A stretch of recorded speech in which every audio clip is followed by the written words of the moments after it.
এটা জিজ্ঞেস করলো, তোমরা কি ঘুমানোর আগে মোবাইল দেখো?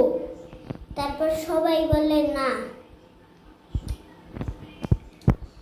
তো একজন স্যার মোনা নামের একটা মেয়েরে জিজ্ঞেস করে।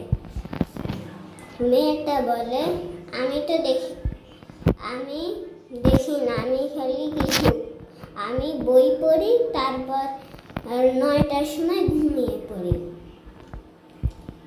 তারপর রাহুল নামের একটা ছেলেকে স্যার জিজ্ঞেস করলো।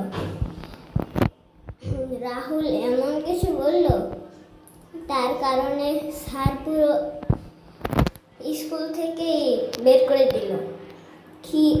কি শোনার আগে তুমি টাকা পাবে রাস্তায়। এই ভিডিওটা যদি তুমি সাবস্ক্রাইব করে দাও 3 সেকেন্ডের মধ্যে। 1 2 3। এখন মেইন ভিডিওতে যাই।